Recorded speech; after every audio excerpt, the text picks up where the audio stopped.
Welcome back to Kari's Confessions, a nonprofit exec tells all, the place where nonprofit leaders come to learn, grow, and thrive. I'm your host, Kari Anderson, principal with Incite Consulting. I've spent 25 years in the nonprofit sector in leadership roles with 7 organizations. Now, I provide coaching and consulting services to ensure that nonprofits, like yours, have the structure, systems, and practices to do your best work. Wherever I go, I continue to hear that nonprofit execs need a space to gather, to receive tools, feedback, and advice that encourages them to stay the course. It doesn't seem to matter if you're in a village of 182 or a metropolis of millions. Nonprofit work is both gratifying and lonely. I'm here to make sure that you breathe, laugh, smirk, and get excited again about the important work that you do. Today's episode is all about financial resilience in challenging times, which we are absolutely in the thick of. Whether you're facing unpredictable funding, rising costs, or economic downturns, today's episode will hopefully equip you with practical strategies to strengthen your nonprofit's financial health. So, I'll be discussing budgeting tips, financial transparency, common mistakes to avoid, and even some tools that can make your life easier.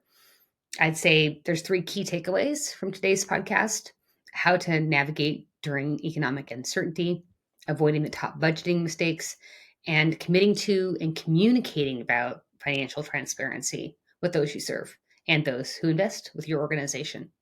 So let's dive in and set your nonprofit up for success.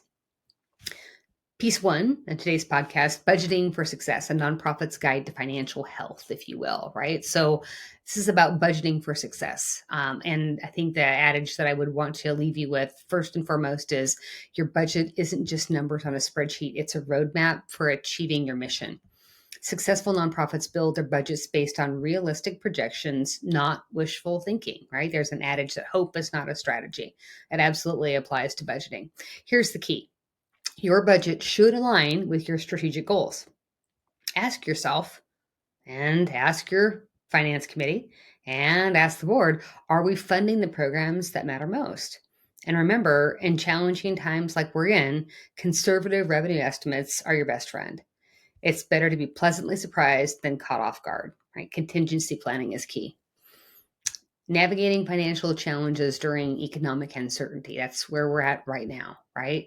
Economic downturns can shrink donations, delay or pause grant cycles, and increase operational costs. So, what can you do, right? We focus on the things we can control. First and foremost, build an emergency reserve if you don't already have one.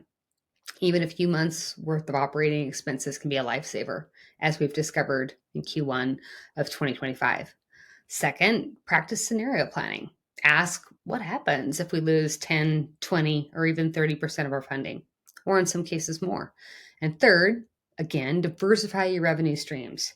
Grants, donors, events, earned income, the more varied, the better, right? It's not healthy for any business to depend solely on one piece of revenue, right? That's a recipe for a disaster. So, what are some of the top mistakes nonprofits make in budgeting? And most importantly, how do we avoid them? So, here are some of the common mistakes. Mistake 1, overestimating revenue. It's tempting to be optimistic, but it's much safer to budget based on confirmed pledges and conservative estimates. Mistake number 2, ignoring cash flow. Timing matters.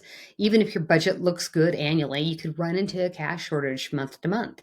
And mistake number 3, forgetting those hidden costs like maintenance, insurance, tech upgrades, and professional development.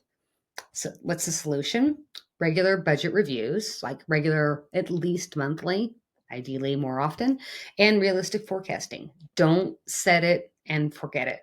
This especially is important with regard to the board, right? Oftentimes I will hear board chatter that says, oh, well, the treasurer's got it. I don't have to worry about it. Or the finance committee's got that handled. I'm not going to pay attention to the P&L this month. Or, oh, that's our executive director's job or our controller's job. No, it is everyone's job to understand where our monies are coming from and where we should or should not be spending. So, how do we build a stronger foundation from a budgetary perspective? Here are some tips. First, as referenced before, set realistic financial goals based on current and historical data. Prioritize essential expenses that are tied directly to your mission. Create flexible budgets that allow for quick pivots if your revenue drops. Review your budget quarterly in depth, right? Preferably monthly, and make adjustments when needed. Remember, a flexible living budget is your safety net. So, oftentimes when we are talking about budgets, especially when there's crisis, there's this discussion that bubbles up. Restricted or unrestricted funds, and what or can we not spend? So we want unrestricted revenue, right? Unrestricted revenue is the manna from heaven for nonprofit organizations, and you can't spend restricted revenue on areas where the revenue wasn't immediately delegated towards, right? Restricted funds are donations that are tied specifically to a program or purpose, and unrestricted funds you can use wherever, right? They're fungible. It's crucial to track these funds separately. And misusing restricted funds can not only damage your reputation, but your legal standing, right? So if you've got restricted funds, most of it's due, it's important to make sure we are actively seeking unrestricted donations and educating donors about their importance, right? And if you've got restricted funding, ensuring that there's a proper tracking mechanism, not only to make sure that they're tracked separately, but spent in the manner intended, and then the report can go back to that donor. So as we're thinking about unrestricted versus restricted, right? The importance of transparency burbles up, and it's transparency across the board for all of your money, right? Financial transparency builds trust. So, how can you create clear reports that demonstrate that the funds are being used in manner intended? Focus on these three things. So, clarity, right? We want to use plain language, not just numbers that describes how you're using the money. Accuracy, we want to double check for errors, even small ones can erode trust. And context, we want to make sure that we share narratives around numbers, like how, for example, a 10% increase in your admin costs allowed you to actually launch 3 new programs. Anything that we can do to help the majority of us that did not go to school, right, for a financial background. Visual aids, charts, and summaries can make reports more digestible for non-financial stakeholders, and I would argue the bulk of your staff and board directors as well, right? So now that you've got some tools, right, to consider, whether it's a dashboard or pie charts or infographics to be able to show that you're transparent in terms of your financials, we actually now need to do a better job of communicating that financial transparency to your stakeholders. So if you've spent the time creating the dashboard or the pie chart or the graphic, right, or the narrative, we've got to share them, right? Board meetings, donor newsletters, annual reports, website, conversations with donors. Communicating proactively, not just when something goes wrong, right? Shows you're a trustworthy steward of grant money, donor money, corporate money. And when communicating, always translate your numbers into mission impact. For example, this funding helped us serve 300 more families this year. So oftentimes, right, we're really good about the management of the numbers, but we don't fully utilize tech that's now not only available for us, but much more affordable, right? It used to be just affordable to larger nonprofits with larger budgets. So here are some great tools that I'm seeing current clients utilized for managing nonprofit budgets. Certainly QuickBooks, right? And it's not the QuickBooks on the desktop, though that's a lovely piece, right? We need it to be the cloud-based version. Bloomerang, Donor Perfect, right? We see lots of different types of nonprofit CRMs that are out there. There's actually 117 that are available for us in the sector right now. And you'll choose the one that works best for you based on the size of your organization, based on how many records, based on whether you're a membership organization or volunteer led. Sage Impact is great for larger nonprofits needing more financial tracking. What I would say again is choose the tool that integrate with your existing systems, specifically with your communication systems, in order to be able to maximize their efficiency and train your team to be able to use them properly.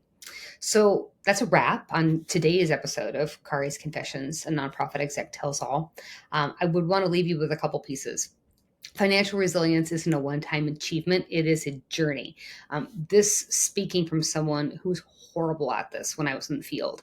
Almost lost my job a couple of times because I did not pay enough attention to the tracking and the reporting. It was a great fundraiser, but this piece of it I really struggled with. So, what I know, right, from some pretty hard experiences with the right habits, tools, and mindset, your nonprofit can weather any storm and come out even stronger.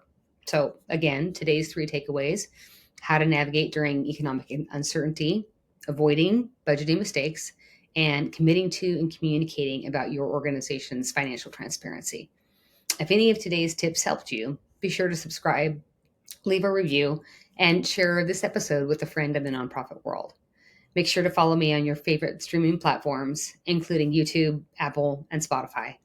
Now, many of you may know that I'm no longer on Facebook or Instagram. Yep, that's right. I'm only using online platforms that are working for me. So, additional resources and tools, you can follow me on my LinkedIn. You can also check out my website at inciteconsultinggroup.com.